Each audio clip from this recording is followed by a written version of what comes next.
So finally देश में चल रहा अफरा-तफरी का माहौल अभी तक के लिए कम हो चुका है क्योंकि इलेक्शन एंड हो चुके हैं।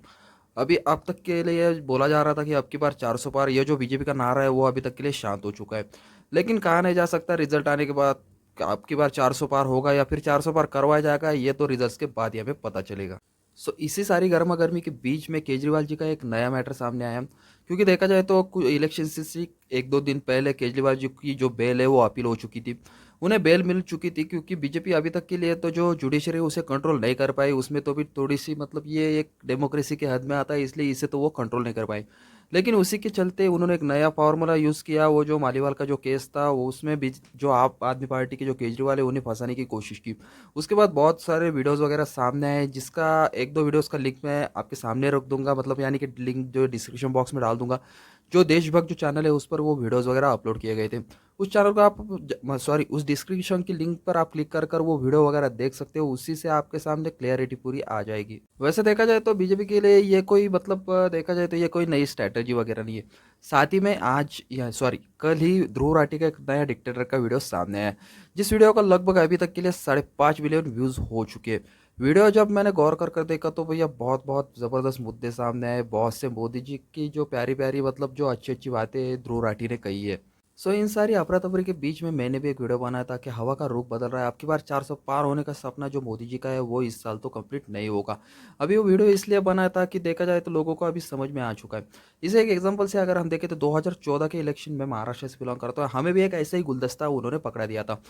अगर मतलब उन्होंने ऐसा नैरेटिव फैला दिया था कि छत्रपति शिवाजी महाराज का आशीर्वाद हम सब हैं मोदी के साथ। अभी वो मराठी को मैंने हिंदी में ट्रांसलेट करके पाया इसलिए थोड़ा अच्छे से बोल नहीं पाया।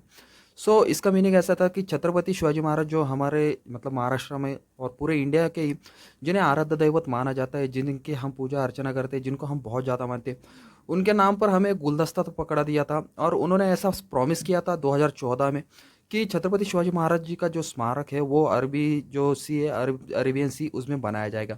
अभी 10 साल से वो गुलदस्ता हम लेकर घूम रहे हैं, लेकिन उस पर अभी तक कोई भी रिपोर्ट नहीं आया। लेकिन देखा जाए तो इस साल 2019 में भी ऐसा ही फॉर्मूला उन्होंने यूज़ किया था। छत्रपति शिवाजी महाराज जी का जो बैकग्राउंड में इमेज वगैरह चिपका कर उन्होंने वोट मांगने की कोशिश की थी। कुछ हद तक वो सफल भी रहे। बट देखा जाए तो 2023 के इलेक्शन सॉरी 2024 के इलेक्शन में ये फॉर्मूला सामने नहीं आया। क्योंकि देखा जाए तो एक तरफ मराठा कास्ट रिजर्वेशन का जो पूरा इस साल जो पूरा मतलब 2023 और 24 में जो पूरा मैटर, जिसके ऊपर मैंने एक डिटेल वीडियो बनाया जिसका लिंक जो भी डिस्क्रिप्शन बॉक्स में डाल दूंगा, प्लीज़ उसे चेक इट कीजिए। क्योंकि इससे आपको पता चल जाएगा कि कैसा गुलदस्ता देकर धर्म और जाति और हमारे जो हम जिन्हें भगवान वगैरह मानते हैं उनके नाम पर हमें एक गुलदस्ता चिपकाया जाता है।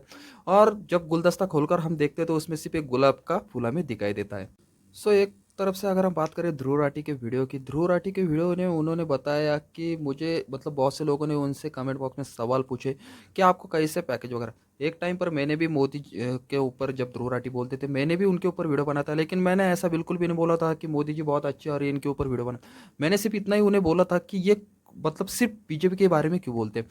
बाद में देखा जाए तो उन्होंने मतलब ऐसे और भी वीडियोज़ डाले जिसमें उन्होंने पूरे जो नेता है, कांग्रेस हो, बीजेपी हो, कौन सी भी पार्टी का हो, जो गलत काम करता है उसके बारे में बहुत ज़बरदस्त वीडियो बने। तो तब से मैंने कल मन मतलब उनका वीडियो वगैरह देखा, उसमें उन्होंने कहा कि मुझे अगर पैसे ही लेने होते, मुझे अगर पैसा ही कमाना होता, तो मैं तो डायरेक्टली बीजेपी के पास ही जाता, उनके प्यारे-प्यारे गुणगान गाता और इसी के चलते मैं बहुत ज़्यादा पैसा भी कमाता। लास्ट में उन्होंने कहा कि मैंने पूरा अपना करियर दाँव पर लगा दिया ये वीडियो बनाने के लिए। सो मुझे तो लगता है भैया ऐसे ही यूट्यूबर्स को हमें सपोर्ट कर देना चाहिए। उसमें उन्होंने बहुत से मतलब यूट्यूबर के नाम वगैरह नहीं लिए, लेकिन आप डिटेल में जाकर वीडियो मतलब पूरा वीडियो वगैरह देखें तो आपको एक चीज़ नोटिस हो जाएगी कि कैसे-कैसे क्रिएटर्स के नाम उन्होंने मतलब एक आइडिया हमको दे दी कि ऐसे-ऐसे क्रिएटर जो है मोदी जी के जो मतलब बोलते हैं ना एक बोलता हुआ पोपट, ऐसे तरीके से उनके साथ मतलब उनके बारे में अच्छी-अच्छी बातें बोलकर यूट्यूब पर काम करते हैं। सो एक तरफ बात करें तो जो मालीवाल का और केजरीवाल जी का केस सामने आया था उसमें चलते मतलब बीजेपी का जो आईटी सेल है बहुत अच्छी तरीके से उन्होंने काम किया। बीजेपी का आईटी सेल की तारीफ में अगर हम बात करें तो उन्होंने बहुत अच्छे-अच्छे हैशटैग वगैरह चाहिए, expose Kejriwal, support to the Swati Maliwal, ऐसे बहुत से अच्छे-अच्छे हैशटैग जो ट्रेंडिंग पर आ गए। सो लिंक जो मैंने डिस्क्रिप्शन में डाला ना देशभक्त का, उसमें वो आपको हैशटैग वगैरह देख सकते हैं। वैसे मैं स्क्रीन पर ही आपके लिए हैशटैग चिपका दूँगा। ये ऐसे हैशटैग जो उस दिन ट्रेंडिंग हो रहे थे। देखा जाए तो एक तरफ बीजेपी बात करती है कि हम महिलाओं के लिए ऐसा करेंगे, महिलाओं के लिए वैसा करेंगे। लेकिन देखा जाए तो इससे भी बड़े-बड़े भैया जो प्रज्वल रेवन्ना है, ऐसे लोग यूरोप में घूम रहे हैं यहाँ पर। उन्होंने लगभग 2000 वीडियो का जो उनका जो मैटर सामने है, कितने औरतें और कितनी लड़कियां घर की काम वाली वगैरह इनके साथ उन्होंने क्या क्या किया, उनका सेक्सुअल हैरेसमेंट वगैरह क्या, बहुत सी चीज़ें, और उनके वीडियोस तक बना दिए।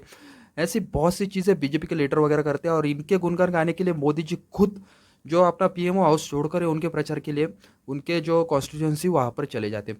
साथ ही में ब्रिजभूषण जी का जो मैटर है उस पर भी मैंने एक वीडियो बनाया था डिटेल में। उस वीडियो को ज़्यादातर लोगों ने देखा नहीं, क्योंकि बीजेपी के बारे में अगर आप कुछ भी बोलेंगे तो आपको वीडियो ज़्यादा ज़्यादा हिट जाएगा ही नहीं। क्योंकि देखा जाए तो एक तरफ से बीजेपी का कोई आईटी सेल में मुझे लगता है ऐसा कुछ फॉर्मूला है कि बीजेपी के ऊपर हम थोड़ा सा अगर लिख दे, बीजेपी हैज़ बीन सिर्फ ट्रू लिख दे, तो एक बार वीडियो ट्रेंड पर चला जाएगा। लेकिन अगर बीजेपी हैज़ बीन फॉल्स लिख देना तो आपका जो वीडियो है वो चलेगा नहीं।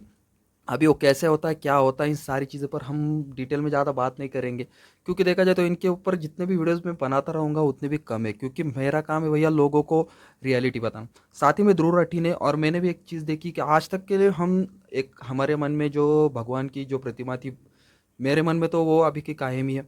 बट बहुत से लोगों के लिए हम हमारे जो रियल हीरोज़ वगैरह थे वो डॉक्टर बाबा साहब अम्बेडकर थे, छत्रपति शिवाजी महाराज थे।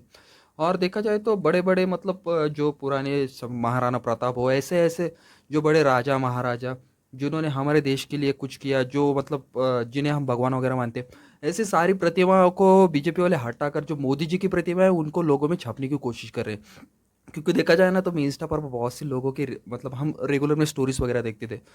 सो इस बार के इलेक्शन में हमने देखा कि जो मतलब जो 19 फरवरी यहाँ की बात करें, 19 फरवरी हो, 14 अप्रैल हो, ऐसे टाइम में मैं हमारे महाराज डॉक्टर बाबा साहेब आम्बेडकर इनके वीडियोस वगैरह लोगों के स्टेटस पर देखता था। लेकिन इस साल के इलेक्शन जब से जैसे पास आ रहा तो मोदी जी को भगवान बोलकर लोग उनके स्टेटस लगा रहे थे। सो इसी से आपको अंदाजा आ रहा गया होगा कि जो बीजेपी का आईटी सेल है वो लोगों के माइंड में, और खुद बीजेपी भी, जो मोदी जी है वो आज के वक्त में बीजेपी ब्रांड नहीं चल रहा है भैया, आज के वक्त में मोदी जी ब्रांड चल रहे हैं। क्योंकि मोदी जी की प्रतिमा लोगों के माइंड में ऐसी सेट हो चुकी है कि लोग उनके लिए रोते हैं, उनके लिए भगवान मानते हैं, उनके लिए क्या कुछ करने के लिए तैयार नहीं होते। अभी इस वीडियो से आपको कुछ समझ में आ गया होगा तो प्लीज़ मुझे कमेंट बॉक्स में कमेंट आउट कर बताइए।